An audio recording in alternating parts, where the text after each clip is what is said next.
Salutations, my friends, and thank you for tuning in to a very special edition of Factions of Freedom. This is an emergency transmission.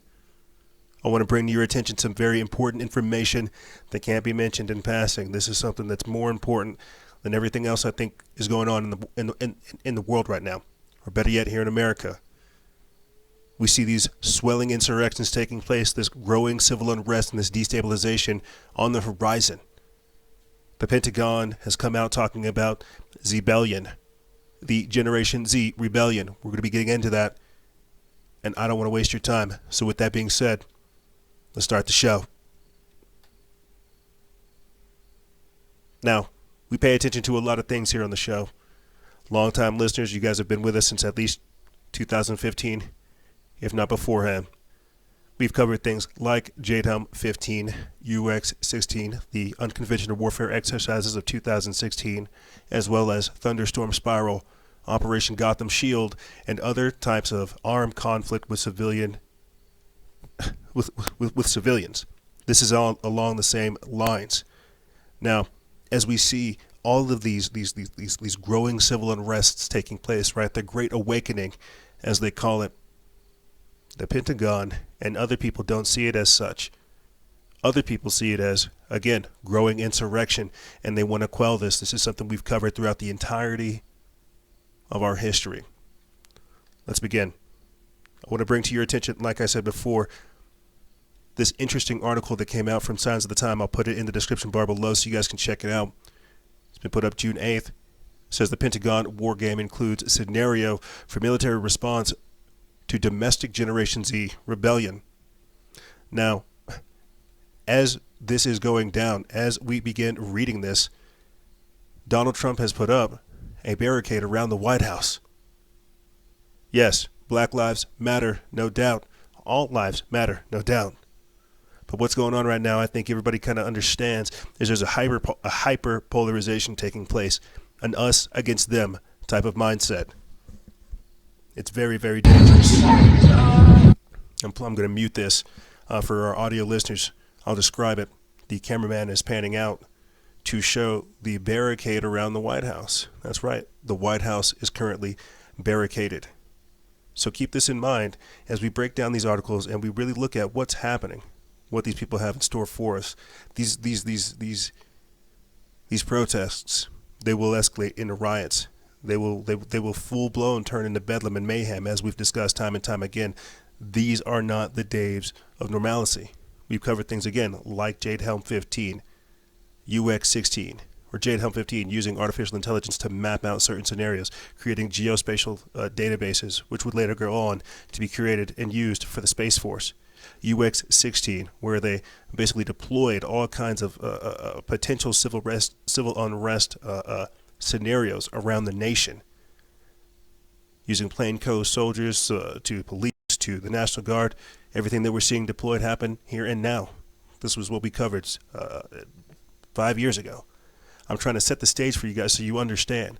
Operation Gotham Shield. It was something that they did, a scenario, a drill they ran just to see what would happen if they set off a nuke over Manhattan. Doesn't stop there. Thunderstorm Spiral, something you guys hear me talk time and time again about on the show. Training for some type of underground conflict. Training for armed conflict. That's what we're going to be getting into with this very, very strange article that popped up. So keep this in mind, as I said before, as Donald Trump has barricaded the White House. Let's continue. It says, in the face of protests composed largely of young people, the presence of America's military on the streets of major cities has become a controversial development.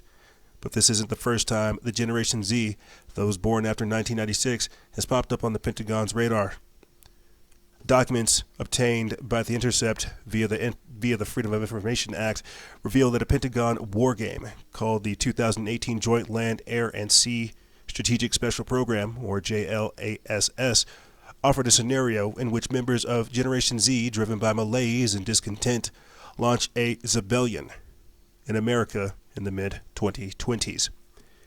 The Zbellion plot was part of a small part of JLASS 2018, which also featured scenarios involving Islamist militants in Africa, anti-capitalist extremists, and ISIS successors. The war game was conducted by students and faculty from the U.S. military's war colleges, the training ground for prospective generals and admirals. While it is explicitly not a national intelligence estimate, the war game, which covers the future through early 2028, is, quote, intended to reflect a plausible depiction of major trends and influences in the world regions, according to more than 200 pages of the documents. Unfortunately, we were unable to get the documents. Hopefully doing an episode or getting this type of information out there will raise alarms about this. Continuing on with the document, or continuing on with the article, it says, according to the scenario, many members of Gen Z, psychologically scarred in their youth by 9/11 and the Great Recession, crushed by college debt, and enchanted or disenchanted with their employment options, have given up hopes for a good life and believe that the system is rigged against them. Now, before I continue on, because this is very, very important, what we're basically talking about here is how they have set us up for failure, and now they're setting us up for termination. We're seeing this whole polarization happen right now in the streets, with the Black Lives Matter, the civil unrest, fomenting the destabilization, this gradual tension that they're not easing up on.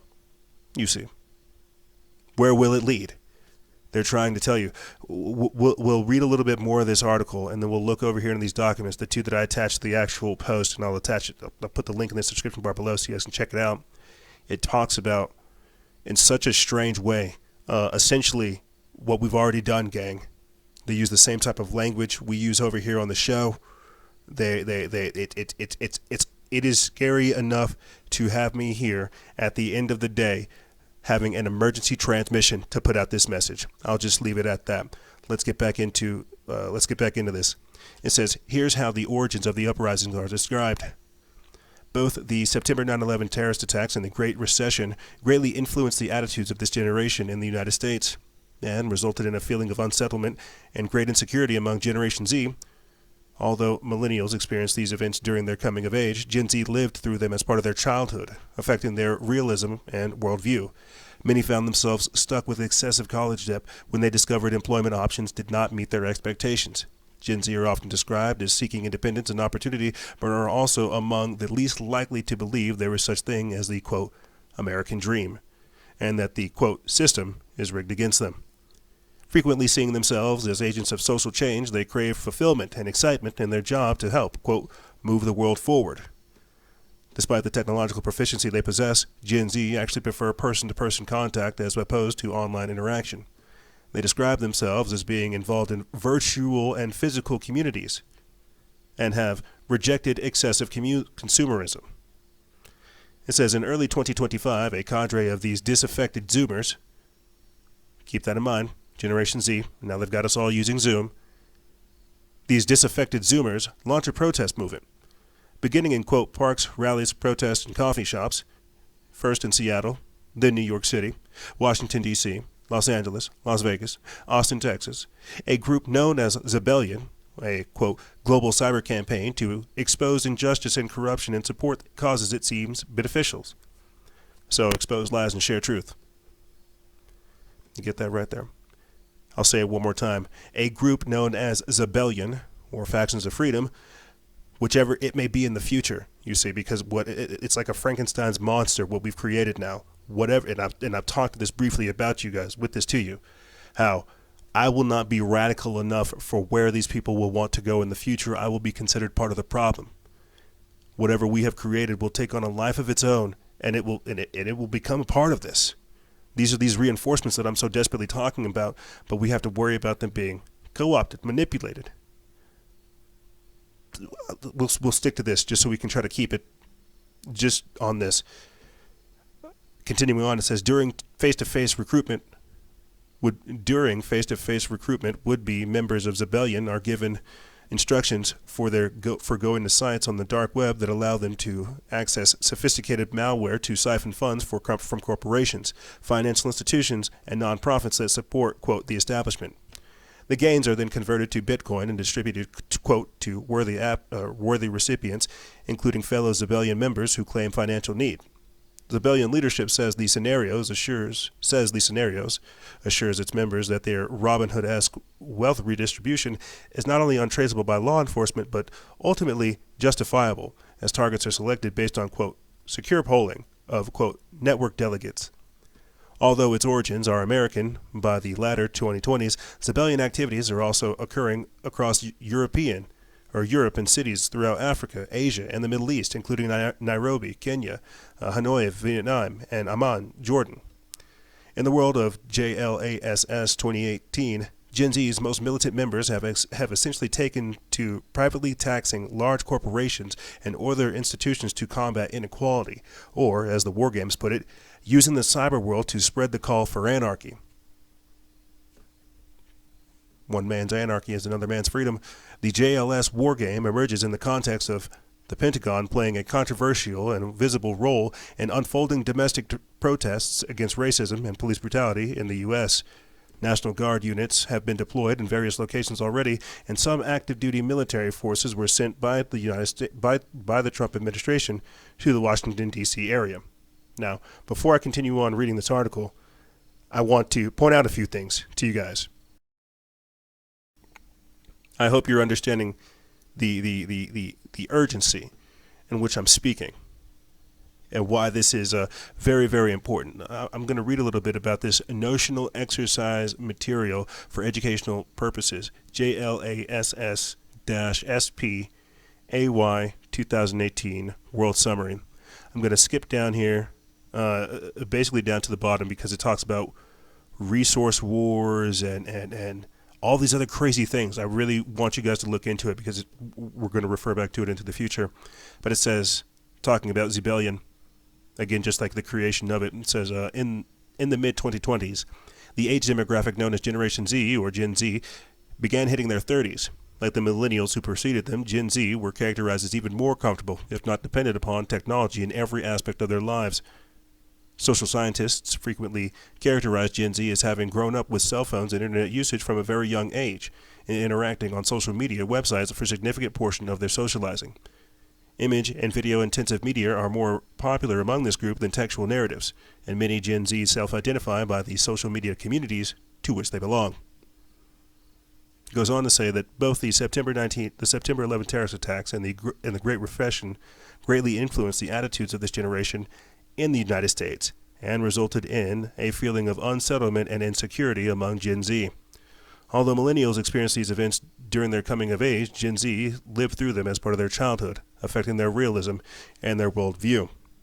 Now, what's even more important, and I think this is the crazier part about it, because it talks about military conflicts, black market trafficking, human trafficking, and other things that will be done by this generation to basically offset the powers of the government. Like it's crazy that they're wargaming this, and that this information comes out at such a critical time as this, as Donald Trump puts up a barrier around the White House. Okay, so I'm over to the next slide now, and you guys can read this as well.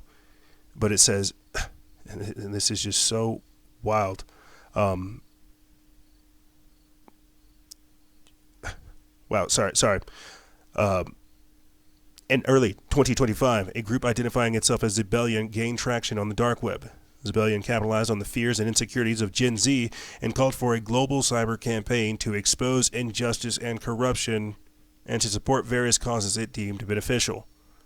It appears that Zbellion initially formed in a small group at parks, protests, and coffee shops, and grew rapidly by promoting an agenda which targets corporations, financial institutions, and political and nonprofit organizations that, quote, support the establishment. Recruitment appears focused in large cities via face-to-face contact, providing initial instructions for accessing Zbellion websites. These websites provide target lists to include data needed for identity and credit card theft, payloads, and exploits to activists. It's just so crazy, because you could talk to anonymous people, about getting onto the dark web, getting the CCVs, getting the credit cards, creating the aliases where you can do all these transfers, and then it goes on to talk about Bitcoin and its usage.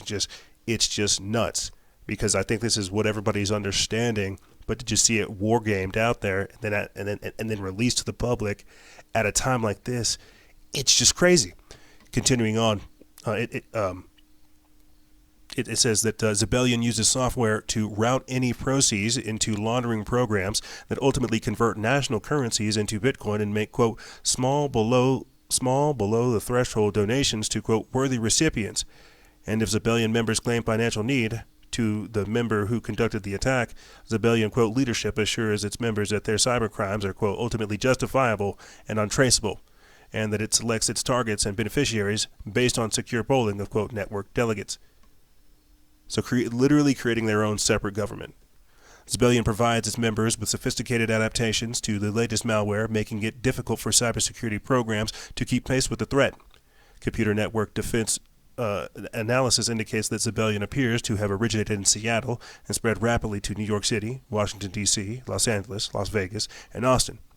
Today, Zbellion activities have been noted, and this could be their way of saying Antifa, right? Antifa could be discarded, disbanded in its current form, and then due to all of this, it could resurge. They could be wargaming Antifa in 2018, because look at the sophistication of what you're seeing these days with the snatching and the grabbing, the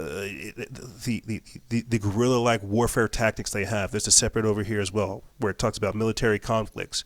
I'm sure as this stuff unfolds, we're gonna hear about how these people are getting professional training, where their financing are coming from, and more. But I'm digressing. Let's get back into this. It says that today, Zbellion activities have been noted in Vancouver, Toronto, most major European cities, St. Petersburg, Istanbul, Amman, Dubai, Cairo, Tunisia, Rabat, Lagos, Nairobi, Johannesburg, New Delhi, Lahore, Tokyo, Osaka, Manila, Jakarta, Hanoi, Shanghai, Beijing, Taipei, Seoul, Rio de Janeiro, Bogota, Panama City, Havana, and Mexico City. And coming over here to military conflicts, it says, in addition to the constant threat of terrorism, world leaders remained concerned about the potential for conventional conflicts, particularly over natural resources. For example, perceived or actual water shortages could motivate state actors to take unilateral actions to assure access to adequate water flows. In the worst case, this could result in interstate conflicts if government leaders deem access or assured access to such resources essential for maintaining domestic stability and regime survival. However, actions short of war could have important geopolitical consequences. Maritime security concerns provide a rationale for naval buildups and modernization efforts, such as the continued development of blue water naval capabilities by India and China. And so what they're saying is, and this is where you hear me talk about regionalism, the mix between nationalism and globalism.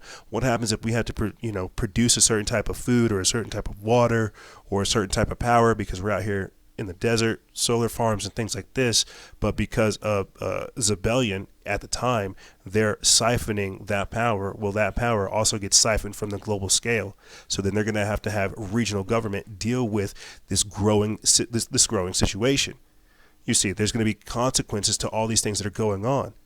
I can only read what they talked about black market trafficking. Hopefully we get more information about this, but I hope you guys are beginning to understand what's actually going on here. You see, let me read a little bit about this black market trafficking, finish the article, and then I'll cut it out for you guys. It says, following the end of the Cold War, transnational criminal organizations made enormous gains in the newly open economies of the former Soviet bloc states and Soviet clients globally.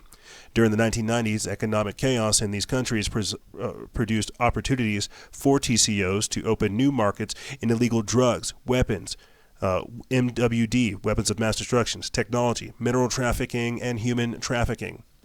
During the first decade of this century, transnational organized crime flourished, and aspiring terrorist organizations such as AQ and Hezbollah, Al-Qaeda and Hezbollah, mimicked their business models.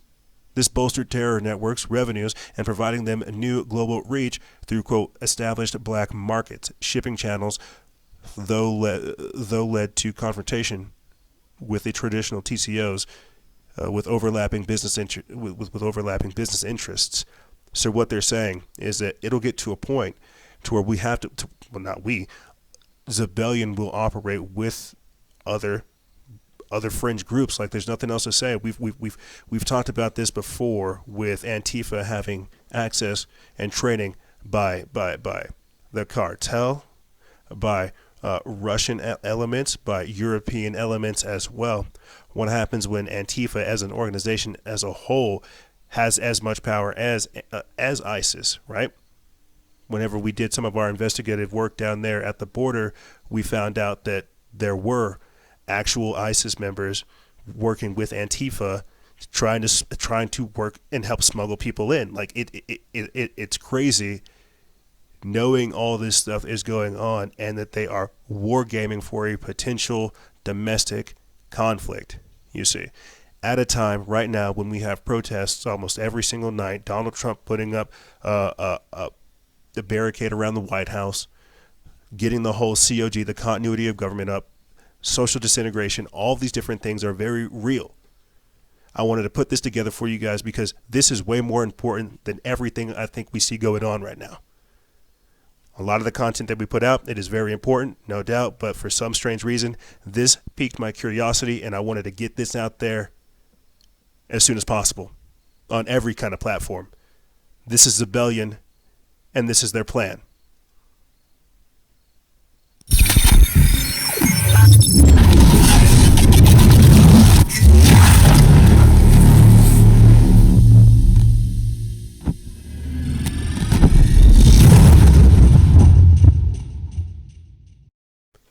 It's just so crazy because I'm always talking about how they use us, the social engineers, the technocrats, the people at the top. They're using us for something. They're letting us operate for some strange reason. Could it be this? I'm not sure. I'm figuring out just the same time you guys are.